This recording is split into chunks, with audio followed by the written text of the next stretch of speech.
continuer tey c'est mercredi et mercredi bu nekk dañuy waxtaanee jeunesse éducation société aujourd'hui encore on va parler de société et pour loolu dañuy waxtaanee benn thème bu dem ci liberté d'expression ak liberté de presse pour loolu dañuy dalal suñu invité tey di Amadou Sabara Ba nekk responsable communication et relations presse bu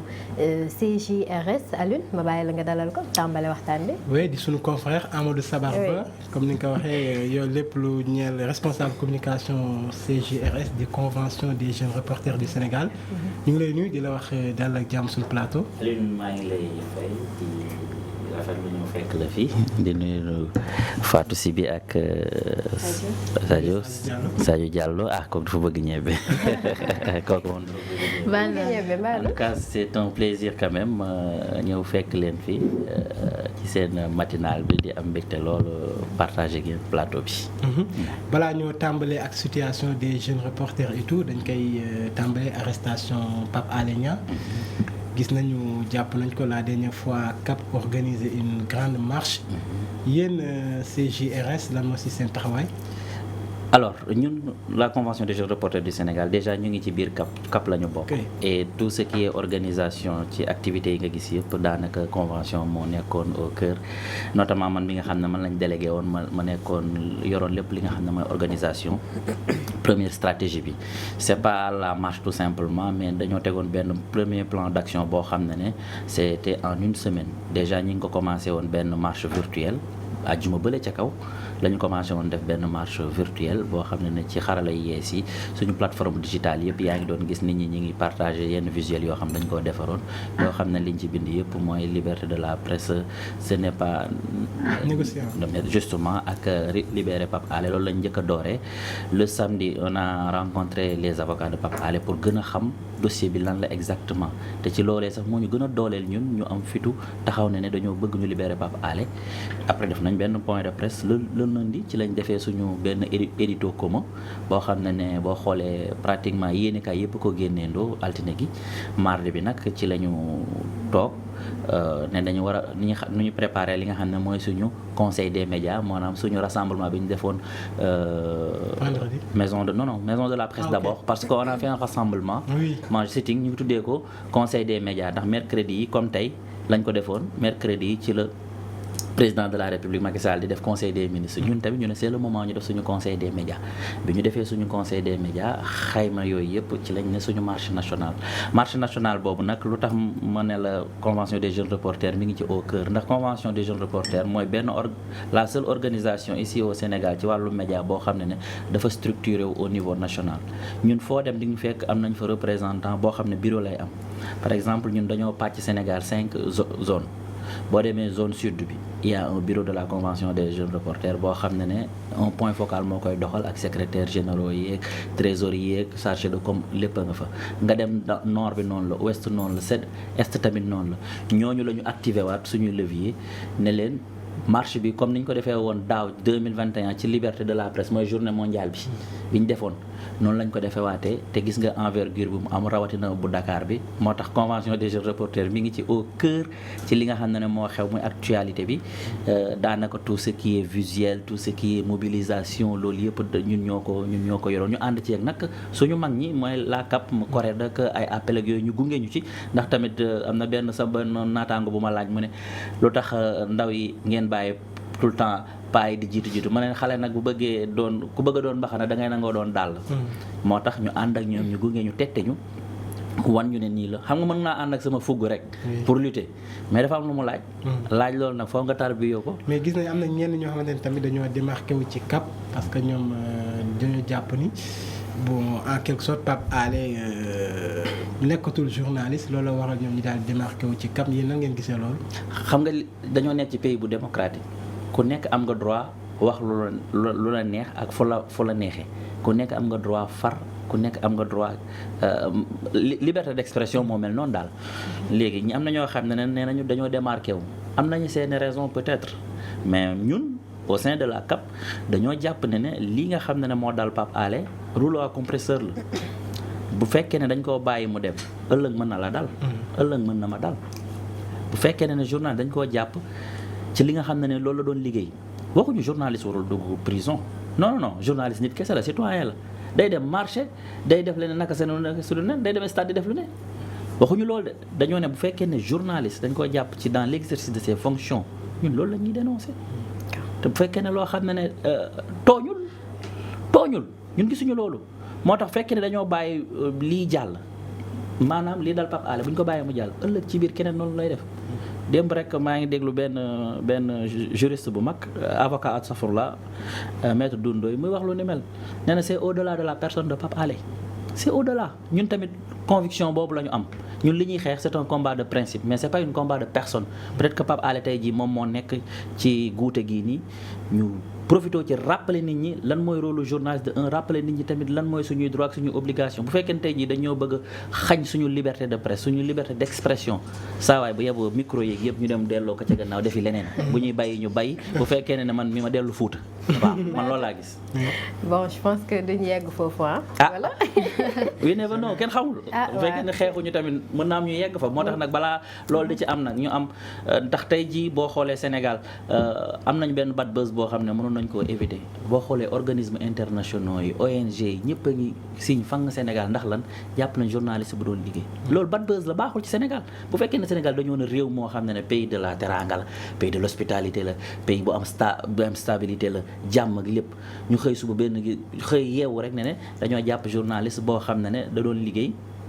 ñu téye ko te li gën a garaaw ci dossier bi loo xam ne nit ñi peut-être fësaluñ ko mais Pape Alé lan la ko li ko doyen des juges déglu yi ak la nga xam ne moom lañ annoncé woon lañ ko jàpp dafa wute parce que ñun bi ñu rencontré avocat yi xam nga lan lañ avocat yi wax ne loolu la ko doyen des juges deuxième cabinet Mamadou Seck dégloo mooy génn ko àdduna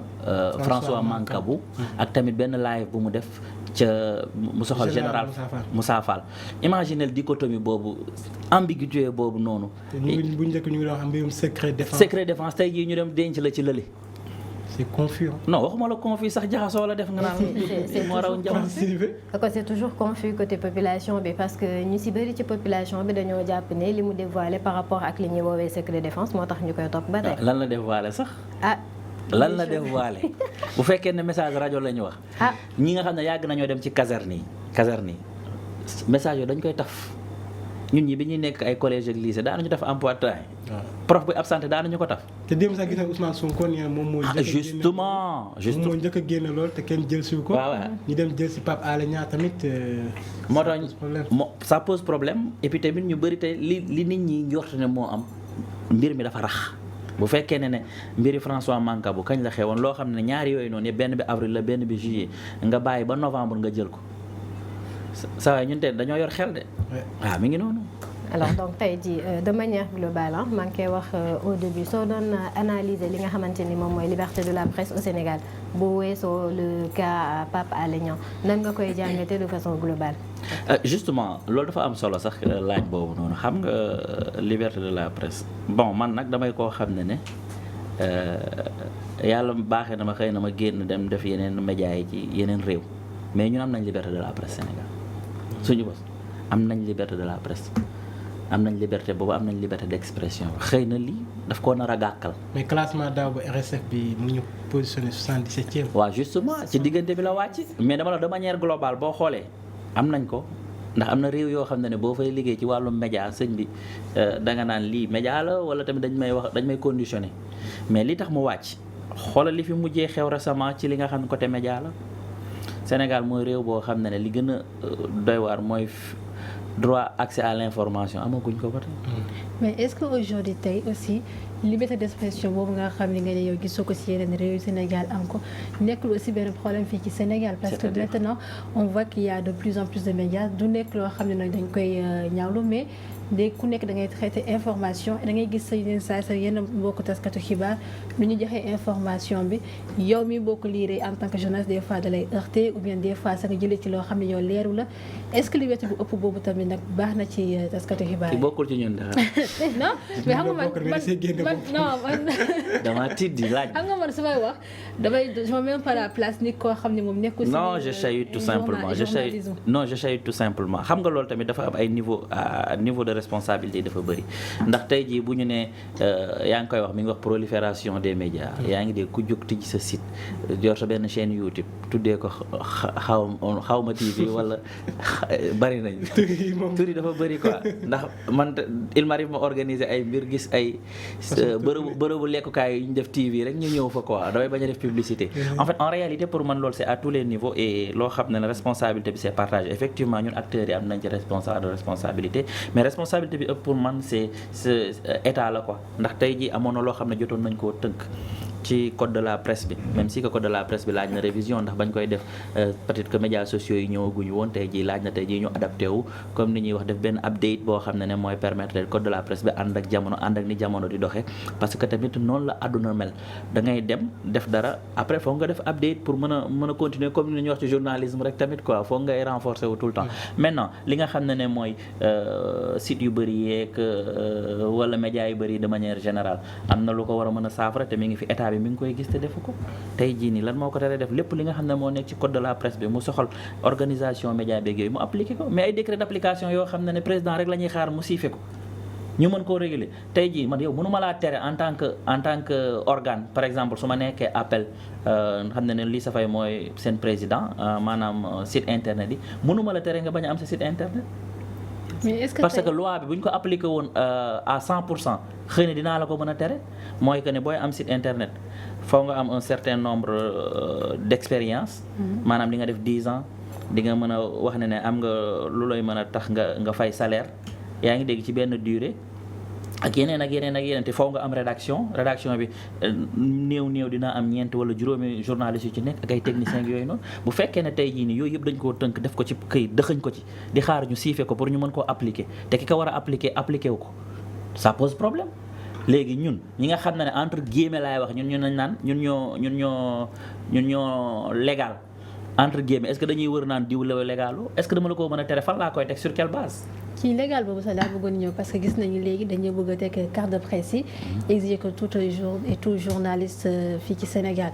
naka nga gisee est-ce que yow foog nga ni carte de presse yooyu mën na régler situation parce que yenn saay dañ gis koo xam ne moom deful école de journalisme daay nekk journaliste de formation sur le tas du moins ou bien sax yenn saay daan dem juste commencer dugg ci benn média ba à la fin commencer continuer métier boobu est-ce que tey nga foog ni yow li nekk carte de presse yooyu noonu dina mën a réguler en somme li nekk situation journaliste yi fii ci Sénégal. ndorteel la début de solution la te carte de presse bi dafa leer ñan ñoo ko mën a am ak ñan ñu mën a am booy waxati dee ci boole techniciens yi ci lañ bokk. bon techniciens yi. boole leen ci techniciens yi ci lañu bokk mais carte de presse bi c'est clair kan moo ko mën a am ak kan moo ko mënta am bu fekkee ne jàng nga ci école boo xam ne c'est reconnu par l'État du Sénégal pas le CAMES l'État du Sénégal si l'école est reconnue par l'État du Sénégal mën nga am carte nationale de presse bi. bu fekkee ne jàngoo ci école maanaam ci taa bi nga ko jàngee nga def ci un certain nombre d'années maanaam fukki at boo mënee justifier fukki at yooyu noonu dem ci commission bi ñu déglu la mën nga am carte nationale de presse maintenant l'utilité de la carte nationale de presse ñun ñii ñoo ci war a jàpp ba pare ñu ne la début de solution la nan lañ ciy jàppee am nga sa carte yow. jotaguma ko yow déposé nga. man am naa am nga waaw justement mi ngi noonu bu fekkee ne ñun dañoo bëgg ñu assainir suñu milieu te ñun farluwuñ ci farluwuñu ci nañ ko wax mooy dëgg farluwuñ ci tey jii nii bu daaw demin président commission bu la waxoon amaguñu de manière générale ñëpp jot ñi nga xam ne déposé nañ ki matagul 700 te ñun yaa ngi nii boo organiser rencontre di nga gis liste benn rencontre rek di nga gis benn liste boo xam ne dina weesu téeméeri journalistes techniciens yi ñëw tey jii pour ñun ñu assainir milieu bi te jàpp naa ne carte nationale bi bokk na ci début de solution yi bu fekkee ne dañoo dem ba tey yenn ambassades yi di ñu laaj ne kañ ngeen di commencer appliquer affaire bi maanaam carte nationale de presse bi nga xam ne kon am na njëriñ c'est urgent dans d'autres pays par exemple moi je travaille au Maroc amoo journaliste bu ñëw ci benn rencontre boo yorul carte nationale de presse amoo droit sax am TDR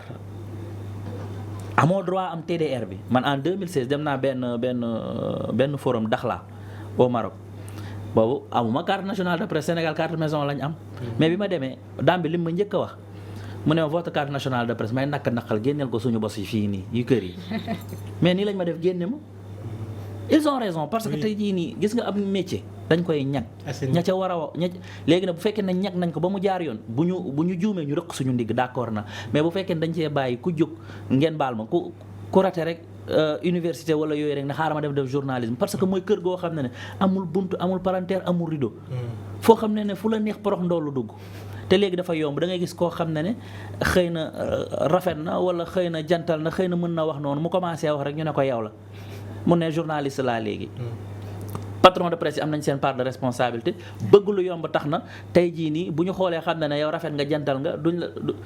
payoor bi du demee noonu ñu ne xaaral ñu jël la. ci loolu laa bëggoon taxaw. situation des jeunes reporters ñii gis dañuy nekk ci rédaction yi di def ay stage yu dul jeex. seen salaire tamit di yàlla xam doone yéen lan moo ci seen rôle yéen waa convention des jeunes reporters. ñun suñu rôle déjà damay leeral ne convention des jeunes reporters mission principale mooy formation initiale ak formation continue c'est-à-dire que ñun suñu rôle principal mooy nan la ñuy def ba jeune reporter yi di am yenn formation yi pour mën a perfectionner wu maintenant li nga wax ni dafa bokk tamit ci li nga xam ne ñun dañ koy xeex te yàgg nañ koo xeex récemment mardi bëre passé rek maa ngi demoon ci benn groupe de presse boo xam ne ak waxtaan moo ñu fi ma ne ko il est anormal groupe de presse bu ñu mel toll nii di am ay stagiaires yoo xam ne 8 mois la ñuy stage yoo xam ne du añ du reer du ndékk duñu leen fay dara weer bu dee 8 mois nga toog di stage rek ñii di jóge Kër Massar ak fu nekk yam na koy jóge ba Tëngéej loolu dañ koo yàgg xeex ba tax na tey jii nii suñu combat ñu nag patron de presse yi mësul neex ndax nee nañ leen Sénégal lañ ngay gis stagiaire yoo xam ne stage en n'en plus finir Sénégal la am stage boo xam ne du ñu la rémunérer même si que mën nga def 3 mois yoo xam ne non rémunéré la am na stage de obligatoire la comme yéen ñi nga xam ne yéen a jàngee seen yaakaar naa noonu la woon de 3 mois de stage ngeen lañ leen defloo yoo xam ne duñu leen fay quoi yaa ngi dégg loolu stage académique la sax on va mais mënuñu tamit au-delà des stages tamit mënuñu jël ay jeunes reporters di leen def ay prestataires yoo xam ne du jeex du xaaj te bu ñu nee prestataire ñu yaakaar ne ñu ngi lay fay lu nekk te àggoo sax 75 000 francs teguñu ko fenn ak li nga xam ne mooy li jeunes reporters yi jooytu seen contrat yi dañ la naan contrat mais contrat boo xam ne du respecter daray code du travail amul lenn lu muy respecter code du travail ñun convention des jeunes reporters toujours suñu combat la mais bi ci jiitu suñu combat yi mooy nan la ñuy def ba jeunes reporters yi comprendre seen droit et devoir moo tax ñun chaque année est-ce que di nga leen woo di leen ñaax justement foofu laa jëm ak yow chaque année dañuy organiser 2 à 3 fois ci année bi ay sessions yoo xam ne dañuy woo jeunes reporters yi ñu ñëw ñu boole ci sax ak école de formation suñu partenaire yu mel ne ISEC CESTI ISIC ak ñi nekk ci VDN bi INSUP ñu ñëw ñu boole ñi indi ay experts yoo xam ne fële la ñuy liggéey encore inspection du travail ñu wax lan mooy àq ak yelleefu journaliste bi ci kanamu ki nga xam ne moom lay liggéeyee tey ji il est bon à savoir que journaliste bi war na mën a xam tey ji ban durée la war a mën a def stage ak ban durée la war a mën a taxaw ne sama stage jeex na lii la loi bi wax soit vous me libérez soit si vous me gardez aussi vous me faites un contrat nature contrat bi ñu déterminer ko CDD la wala CDI la whatever yaa ngi dégg léegi nag loolu dafa baax journaliste ak technicien bi xam ko ndax bëri na ci journaliste technicien yoo xam ne xamuñu seen ak seen yelleef jàpp nañ ne am nañ seen diplôme mën nañ li ñuy def mais en matière de rémunération xamuñu léegi nag patron de presse yi ngeen baal ma la plupart sont véreux dañ ciy profité. dañ naan ñii xamuñu. mais est-ce que tamit des fois du booy ñëw am seen fulla xam ne am nga sa talent. mais te aussi talent di gaay na talent day fay. mais justement boo am sa talent di ko pasax noonu buñ la bëgg a defal yenn stage yi yu dul jeex. nga daal di arrêté. xam nga loolu c'est à titre personnel. par exemple la convention li mu mën rek mooy ñaax ndaw ñi ne leen lii mooy seen àq lii mooy seen yelleef am na loo xam ne nag c'est à titre personnel. par exemple man j'ai vu des gens yoo xam ne bi ñu defee seen stage ba pare boobu stage obligatoire de seen stage ba pare ñu toog 3 mois gars yi téye leen fa ba ñu pare seen jot seen diplôme dañoo xëy claquer la porte parce que ils préfèrent ça toog seen kër réfléchir ci li ñu bëgg a def ëllëg quoi c'est-à-dire que soit que dañuy tijji benn site wala tamit ñu xool ban option la ñuy def quoi mais bu fekkee ne ñun mënuñu wër fépp ne la sëñ bi yow kat am nga talent bàyyi mënuñu ko mais loolu c'est à titre personnel yow journaliste bi rawat na jeune reporter yi yow yaa war a toog xalaat ne man kat lii may def sans me glorifier mën naa ko loolu macha allah bu fekkee ne waa ji relancé naa ko ñaari yoon ñetti yoon joxuma li nga xam ne moom laa bëgg ma dem wuti leneen. encore une fois am na loo xam ne tamit li may wax rek gis nga mbéjum kanam borom a koy fajal boppam. te gis nga jeune reporter yi boo leen génnee ci média yi di nga gis ay quotidiens yoo xam ne du ñu bind ñaari page bu ñu génn boo leen génnee ci média yi di nga dem télé yoo xam du ñu def journalu 10 minutes. boo leen génnee ci média yi di nga gis rajo yoo xam ne du ñu def journalu 10 minutes. parce que boo xoolee ñoom ñooy noyau li nga xam ne mooy rédaction yi ñoom ñooy def liggéey bi ñoom la sur le terrain ñoom la ñooy présenté ñu déggoo li ma wax ñooy présenté te bu kii génnee bu mbiri génnee duñ ci gis dara récemment maa assemblée nationale laa demoon maa ngi dégg am kuy kaasal benn député di jóg wax mu ne yéen a ngi nii patron de presse fi lañ naan yokku leen li nga xam ne mooy fonds d'appui bi fonds d'appui bi ñu ngi koy yokk nañ ko waxte dee président Macky Sall fi mu ko jëlee rëy na te mi ngi yokk foo koy gisee te et puis li gën a gaaw fi may jeexalee li leen gars yi di tooñee patron de presse yi mooy léegi gars yi bu fond bi génnee soit di nga ci gis patron de presse bu am oto bu bees wala tamit bu dul moom soxna wala tamit am ko ci takk ñaareel léegi chaque année ngeen di amal ab membre cérémonie pour ñi nga xamante ni ñooy jeunes reporters yi di def liggéey bu am solo ren dégg guñ leen waaw xam nga ren tey année bu un peu particulière te comme que dañoo amoon lu ñu innové woon l'année dernière mooy sargal maanaam sargal doyen yi parce que tamit am na loo xam ne faw ñu def ko gis nga doyen yi dañ leen war a sargal ndax dañoo téye métier bi def fi loo xam ne tey jii nii jot nañu njukkal leen moo tax 2022 moom dañuy dem ba 2023 fa la ñuy defee suñu gala national de la presse mais décembre bii di ñëw insha allah ci première quinzaine bi dinañ def li nga xam ne mooy suñu sargal bi mooy rendre hommage doyen borom kër gi sax ma nga ca ñi ñuy rendre hommage insha allah Matar Sylla ci li nga xam ne mooy sargal bi muy deuxième édition bi ñu koy defee chaque année teeru bi mais li nga xam ne mooy gala bi ñu ngi ci ndax comité bi sargal bi ak gala bi du bokk non bokkul ndax daaw lañ ko initier ne nañ ko détaché parce que gala bi déjà c'est lourd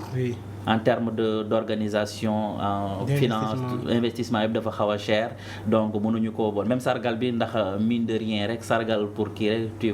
vas dépenser 13 millions ndax boo jëlee teeru bi rek ni muy chéré trophée yeeg ak yeneen yi ci topp ak yooyu noonu yëpp dafay xaw a laaj benn budget bu conséquent moo tax décembre dinañ def sargal bi rendre hommage ñi nga xam ne ñoom ñooy pionniers de cette presse sénégalaise 2023 incha allahu rabi balaa ñoo dem ci élection yi 2024 dinañ dem li nga xam ne mooy gala national de la presse bu nga xam ne léegi jéem nañ koo innover tuuti parce que dañoo bëgg li nga xam ne mooy prix yi ñuy joxe mu am fulla prix yi man comme président Ibrahima Baldé xalaat bi mu am mooy prix yi ñuy jox lauréat yi moo war a gën a diis sax la ñuy fay artistes yi parce que fête la boo xam ne pour jeune reporter yi la parce que mënoo rayante def sa benn kii télé nga jàll ñu ne la yow yaa jël pay ñu jox la askado rek ndax daaw def nañ la tout ba joxe ñi jël pay ñëpp am nañ benn ordinateur MacBook bu 1 million ñi ci topp am nañu 800 000 ñi ci topp ami 500 000 ay ordinateur ak yeneen cadeau yoo mi ngi noonu bëgg nañ baax na et puis bëgg nañ sax ñi ngi ci ay waxtaan yoo xam ne ay oto la ñu bëgg ñu koy joxe c'est-à-dire que ay concessionnaire lañu justement loolu la léegi nag dañu bëgg bu ko defee prix bi gën a am dayo boo xam ne tey jii nii jeune reporter yi dinañ ci sawar seen rédaction yi tamit fii laa koy njëkk a waxee maa ngi leen di ñaan patron de presse yi jàppale jeune reporter yi fekkee ne dañoo bëgg a participer ñu accompagner leen par exemple pour nga def sujet téléphone nga am accompagnement kër gi ci wàllum jumtuwaay ak matériel mu jàppale la ndax boo ko gañee duñu wax yow kese sëñ kër gi la ndax seetlu nañ nga saa yu prix amee borom kër gaa yi ji ko génn ne ñi ngi félicité sama kii ndax moom moo ko gañalee loolu ñoom ñooy bëgg a tirer les lauriers ne ñoom ñoo ko jël su jaajëfal si participation boobu noonu est-ce que duñu mën a leeral naka lañ mën a def ñoom c'est-à-dire pour dem gagner prix yooyu ngeen xam ne jeune reporter dañ koy joxe chaque année alors prix bi prix la boo xam ne dafa am ay prix classique mooy télé rajo presse écrite presse en ligne yooyu prix classique la ci ligne critères yi mooy sujet bu original rek la parce que y a un jury boo xam ne bokkul ak dara convention des jeunes reporters ñun lu ñu mën mooy dajale prix yi te ki nga xam ne moo koy dajale moom rek moo mën a xam kan ak kan a déposé quoi il nous donne le nombre rek mooy Migui Maram Ndiaye mooy vice président bi ak chargé de la formation maintenant ñi nga xam ne am na ay prix spéciaux yoo xam ne ça parle de droit de l'enfance ak yooyu noonu ay prix spéciaux la y a des sujets spécifiques mais pour participer ci il faut être journaliste rek il faut être journaliste dans une rédaction maintenant l'année dernière on a commencé à faire les freelances aussi ñu jox leen seen chance parce que tamit ci métier bi lañ bokk comme li may wax sànq mën nga am sa talent nekkoo ci benn rédaction mais ngay liggéeyal sa bopp tey ji mënuñu la xañ sa droit tamit nga bokk ci li nga xam ne mooy concours convention des jeunes reporters du Sénégal. Juste une dernière question par rapport ak le cas Pape Alé. yéen a ngi ci bon très rapidement juste pour voir est-ce que seen deuxième étape bi ngeen nekk xalaat ngeen mu am résultat bu positif sinon est-ce que am na perspective pour sa libération. Justement ndax bi ñu defee li nga xam ne mooy marche bi vendredi passé le lundi dernier c'est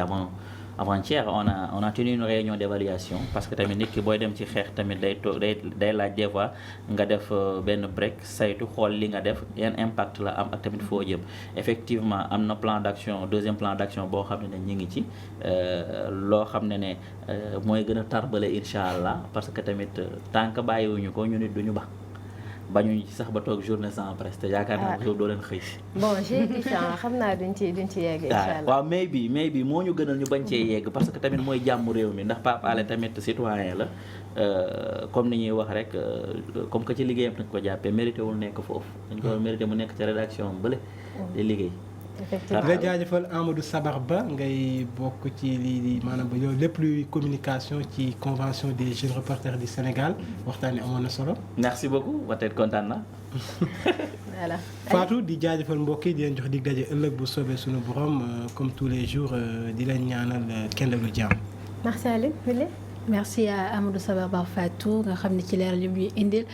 et on espère quand même que nga xam foote ci prix convention yooyu noonu nga xam ne jeune reporter noonu nañu ñëw di Aliou moo dem Béya sax xam naa Béya da ci jël benn donc merci à képp koo xam ne na seetaan suñu matinal merci à toi Fatou. alors merci à vous deux merci à Amadou Sabar Ba bi nekkoon suñu invité tey j'espère que voilà explication yi mu indi rek dina gën a leer ci bopp askan wi et ñi nga xamante ni voilà ñoom la ñu jagleel yenn recommandations yi dinañ ko gën a jël en compte pour améliorer conditions de vie wu journalistes yi les reporters en particulier et remercier ñi àndoon ak ñun depuis ce matin ci suñu émission suñu matinale ci suñu label TV donc dañ leen di jox dig daje demain inchallah ci beneen matinale yeneen invité et d'ici là portez-vous très bien et restez connectés au programme de suñu label TV ñeneen ñi ñu ngi ñëw waa kaa bi suñu buzz pour li des ci journée bi ñun à demain inchallah et très bonne journée.